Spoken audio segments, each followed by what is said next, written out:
Hi friends, I'm Amita Case from a flower shop in New York City, and I'm so excited to be here at Williams-Sonoma to show you guys how to make my Rainbow Explosion Cake Kit. It has everything you need to make our famous signature explosion cake.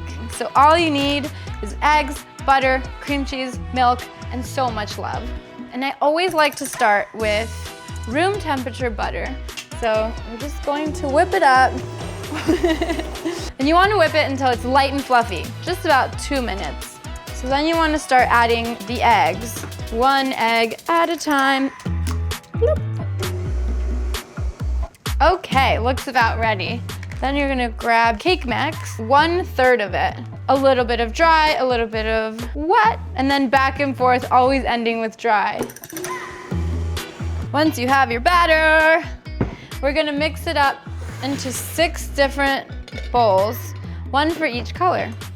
You wanna make sure your cake layers are super even. So I like to measure mine out using 3/4 of a cup. And if you're using a scale, you get to 205 grams.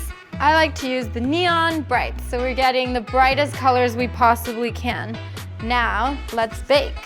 I like to use 6-inch pans and non-stick baking spray. Kinda looks like it's snowing.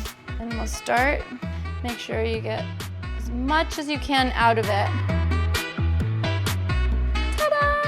Now they'll all go in the oven. The cakes are in the oven, and since that takes a little while, we're just gonna have a dance party.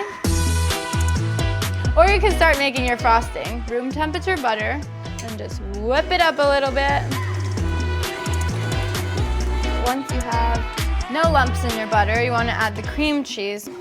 I actually tried cream cheese frosting for the first time. It was a red velvet cupcake, I think. And I just thought to myself, why isn't everything cream cheese? It's just so much better. Whip it one last time. Oh my gosh, it's just like a fluffy cloud. Now that my cakes are nice and cool, we get to punch holes in them. You guys can always decide which one you want to be your top layer. I like to start with 1 nice little flat ring around because you never want the sprinkles to get stuck to the frosting. And this ring is just to hold down the first layer. So another layer.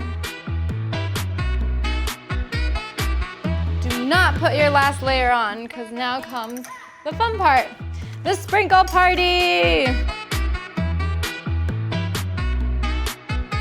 You're gonna wanna flip your last one so you have that flat surface on top. Make sure it's nice and even. And ta-da, a rainbow explosion cake. I like to crumb coat all of my cakes. We're just gonna do a very, very thin layer all the way up. So now I recommend putting it in the fridge for a little bit. Now that our cake is nice and cool, we're gonna grab a little bit more of the frosting so that the sprinkles can stick right on it. Now for my favorite part is to literally just stick my hands in sprinkles. I think this is the easiest way that I find to do it. You ready? So you just dig in, then literally scoop all the way up. Now you do a bunch on the top. We're done. Just kidding, you wanna watch me cut it. When you pull the slice out, that's the money shot. Get your cameras ready, get your boomerang, and all your friends are gonna be so wowed by the fact that you just created the coolest cake ever. You also wanna get a really sharp knife, and you're gonna wanna just go an even slice all the way down, and you get a big slice, so you get everything coming out. Get this guy in there. Ready? Ah! Now that's a party.